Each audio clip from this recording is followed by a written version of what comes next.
Welcome back to Bro Sports. Today's episode, we'll be talking about their tying and winning last weekend, and then next weekend it will be Cincinnati against New England.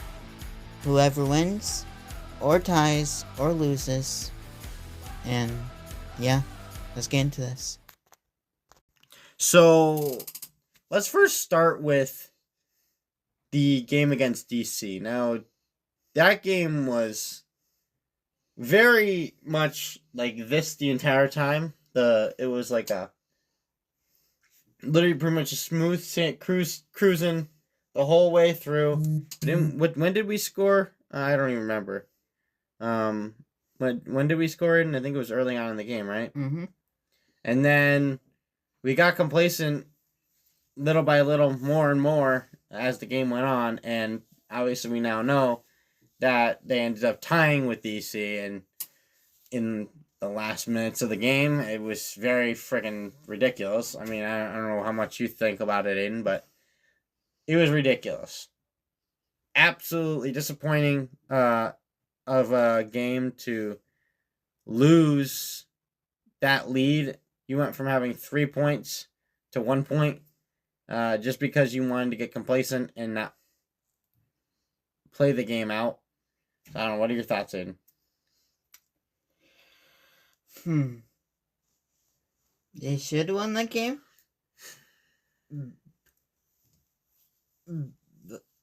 But there is really nothing can do. And you have to fix it. By fixing it, you have to win the game. Yeah, you have to close out those games. Even with games that close, you have to finish those games out. You cannot let up, because that game was very sloppy. It was sloppy, and then there's times where it was really good, and it was just like, I don't know what happened at the end. That was just a very rough ending to that game, and in the end, I mean, I know it. If you don't play out that game, if you don't go 110% as much as you can, or put all of your energy into the very end of the game, those last moments of the game are crucial in any soccer game. Because if you're up 1-0, it can change. That lead could just poof, gone in an instant, in just seconds, maybe even minutes. So it was just one of those games where you just kind of like have to be like, oh well, it happens, things, whatever. Let's move on to the next game. So we're moving on to the next game now. Yes. And Montreal, we won 3-0 against Fione. He got a red card, and his whole team stinks.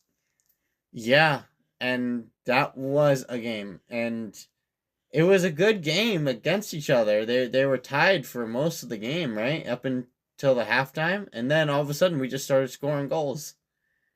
Like, we just kept scoring and scoring and scoring. And once Rione went out of play, it was a whole different ball game. They were down a man, and then it just seemed like New England just kept giving it to them the entire time after that, because it was almost like a complete momentum shift for New England, simply because they were down a man, or they're not down, but they were up a man. Correction, and it's just one of those things where you have to capitalize on the disadvantages of the other team. If the other team goes down a man, you have to capitalize on that loss of a man.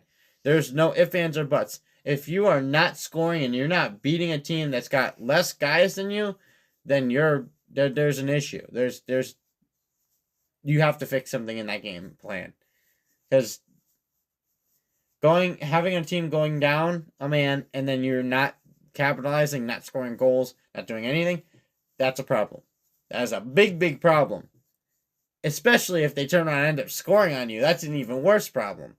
But we ended up getting out of that game with a win, 3-0, and it was very stressful towards the end, with Montreal all of a sudden coming back and trying to score goals, and we were very, very sloppy in the beginning. Like there was a couple times where Montreal almost scored because of the sloppiness on their defense, and I don't know what's going on lately with the defense. The last couple of weeks, it's been kind of rough. The last couple of games, I should say, have been very rough on the defensive side, and it's.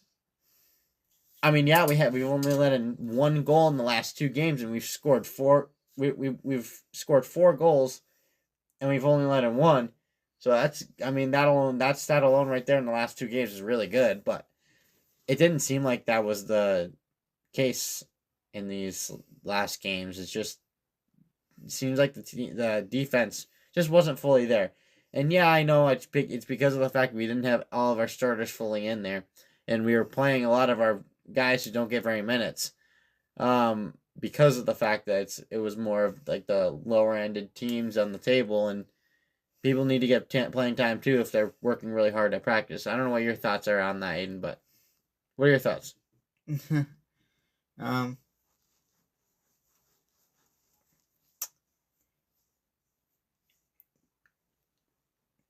They need put. Yeah.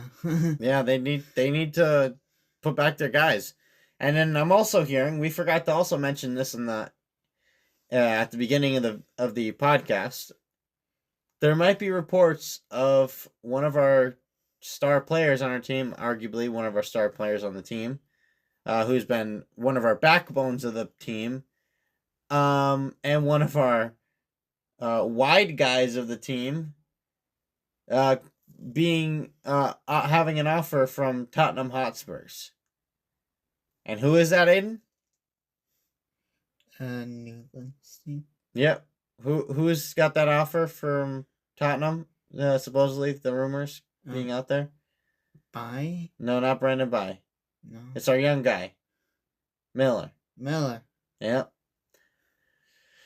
So, from what it sounds like, from a few different sources, after really looking over it, it sounds like Tottenham Hotspurs are interested in Peyton Miller, and this is just my personal opinion. I don't think New England should take that offer just yet. I think they need Peyton Miller for another year, if not 2, to really develop his skill, to really make sure that he's got every sort of ability under his wing before he even goes to England. Because we had that problem with Noel Buck, right? Noel Buck went to England, and then he ended up becoming a stinker. And, he ended up getting moved to another team because he was just not good. He went to England and became absolutely garbage. He was decent. He wasn't the best player on the team, and he was definitely a backup at best. However, he went to England, and to be honest, he got worse. And that's partly because of the fact that they kind of rushed him in. Yeah, he was on loan there, but that didn't really help. I think he should have had another year developing under his wing, and it just doesn't. You don't want to rush a player into a situation that you think could be good for them, but then in the end, it's not. You have to make that player work up to that point. You can't just throw a player in there and expect him to be really good. There is certain cases where that is true. I mean, obviously, like Messi and Ronaldo, like the big names. But you can't do that to somebody who's still young. Peyton Miller is still 20? He just got out of high school, I believe. He's like 18 or something. He just got out of high school. I think he just graduated either last year or this year. Either way, Peyton Miller is still young. He still has time to develop. He still needs time to understand the different aspects of his position. And throwing him to England and him starting on the bench and not really getting playing time is not going to help either. He needs to have playing time, and that playing time is going to be on New England. He's going to get that starting position no matter what. and he needs that time. So I don't know what your thoughts are on about that, Aiden, but what are your thoughts? Yeah. That it? Well, let's go back a little bit to the 3-0 win. I think you probably can talk a little more about the game, and I watched the game too, but you also watched the game. Yeah. So what are your thoughts on the game? How do you think that New England did? I think they did pretty good. They capitalized on everything. But what are your thoughts? Fiona got a red card. He went to the wrong team. Yeah, I think he wasn't the greatest player on our team when he was here, but he definitely scored more goals than Campana did. So I don't know what. Anything else you have to add about these last couple games, and before we head into what our thoughts are on against Cincinnati? I will say, best luck for. Oh crap! Microphone fell. It's okay. What are your thoughts? Best luck for. Not saying Montreal is not a good team. Best for Fiona and Montreal. Yeah. All right, so let's get into this upcoming game. Let's look at the pros, the cons, what we most likely will see and what we won't see from our New England team. So let's talk a little bit about. Let's kind of, if do you know anything about Cincinnati? Like who are some of the players? Because honestly, I lost track of who's on Cincinnati, who's not. I don't even remember anymore. But we can talk a little bit about. Let me talk a little bit about the New England side first. While you're looking up some of the players and some of their aspects of the team, what they're doing good on this season, since they have 9 wins right now, right? Well, let's look at it this way. They lost to Atlanta. Yeah, they lost to they tied against La Costa and the Dallas. Oh. Who would they tie against? Evander. Who? That's Evander. That's Evander? Yeah. All right, well, they got a good player. Either way, Cincinnati is a good team. They're second in the league. They have 9 wins. They did just recently lose to DC, right? I got something funny. What? They lost to Atlanta 4-2 as well. Jesus. Well, that's again. They probably were also playing their bad side of the team, right? But New England is still hot right now. They're still winning, or rather, they're still unbeaten in how many games now? 7, 6 or 7, maybe 8. Yeah, I lost track, honestly. It's been so long since we've not won a game. But this game's going to be a challenge. This is going to be a test on how good our team is, because the last few, arguably our last 6 games have been teams that aren't the greatest, but we have been playing against. But then the teams that we play against that are decent, we've tied against, right?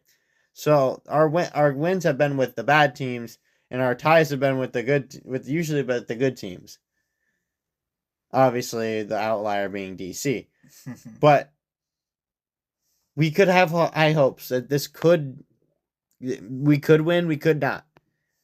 I'm looking at the side that I'm going to be a little more realistic. I think we could lose this game.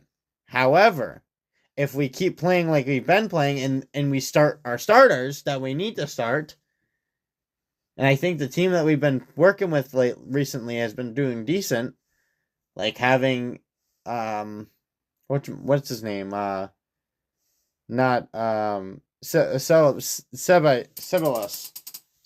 is just dangerous in that back line. And Latinas or something like that. Yeah.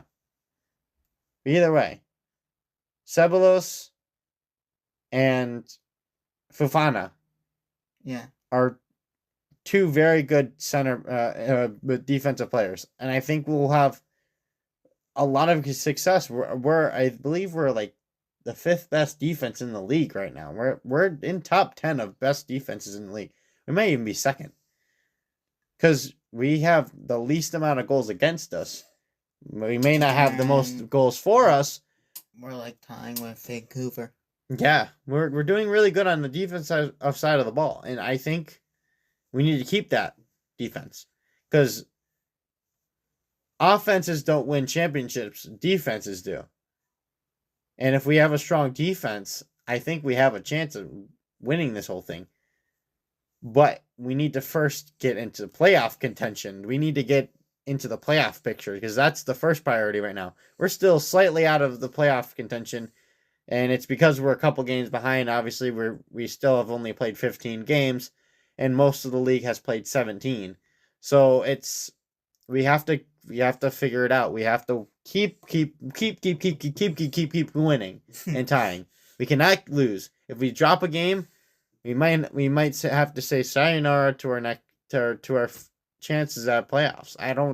I think if we keep tying, if we keep going on the route of tying, then I don't think we're gonna make it into the playoffs because getting just 1 point constantly in 32 games, that's a problem. That's a big problem. And if you lose a couple of those games, that's an even bigger problem. So I don't think we have to be optimistic about this game because for all we know, Cincinnati might just come in and throw all their starters because they know that we're a decent defense and they're going to want to win that game because that's a big game. We're both in the same conference. That's a conference game. You have to think about that. That's high stakes because whoever wins or ties or whatever the case may be, that's going to help them jump further up in the table in the conference. And that's what matters the most. So when we're playing our conference teams, we need to be capitalizing on ties and wins, or as opposed to it doesn't really matter as much against the West because we only have one game anyways, I believe. 1 or 2 games, if that. But we first play against all of our conference teams twice. And then our last game is usually an extra game, which is played out of conference. But still, yeah, we need to keep winning, and these conference games matter. Yes. They do. So any final thoughts, Aiden? What is your prediction of this upcoming game? Because I know this is something you've been really itching to say. What is your prediction against Cincinnati? Take it away. I'm saying this right now. 2-1. Of course it's 2-1. Of course it's always 2-1. Of course it is. And okay, I'll give a prediction. I'll be a little realistic. I'm gonna say 1-0. Because it's gonna be a close game, regardless of who they have on the field. Because they could have half their starters out there because of the fact that we're 10th and they're in 2nd. But they also might have their full starting lineup because of the fact that we're in 10th, right? I just want to clarify. We're in 10th, right? Yeah. We're in 11th. I don't even remember. Beats me. I don't even remember anymore. I lost track because we're always all over the place. Either way, if we can play our defense and play like we've been playing on offense, I think we can get out of there with a 1-0 win. I think so. However, I do think it is a very big possibility that we could lose 1-0. Or just get out of there with a draw and tie 0-0. Either way, this game's going to be a close game like it's been the last 7 games. Have been close games. So we're just gonna sit back and enjoy the show because it's gonna be a good game, and it really is. But I'm your host Corey Raftery. I got something. Go right ahead and take it away. Revolution, go win. We will be great every day. If you don't win, you will lose the contest. Go New England, oh. What the heck is wrong with you, weirdo? Contest? What contest are we winning? I mean, we already got knocked out of the Open Cup because we're terrible and we lost to Chicago. Contest about Cincinnati. Go win there. You're something else, dude. Go win. Go win. Go win. What are we, cheerleaders? Go win. Go win. Hey, oh. Bro. Anyways, I'm your host, Corey Raftery. Host Aiden Raftery. And we'll catch you guys in the next one. And see ya, boys. Boys? Well, I don't know. You can't assume nowadays, so. Anyways. Catch you guys in the next one. Have a good one, guys.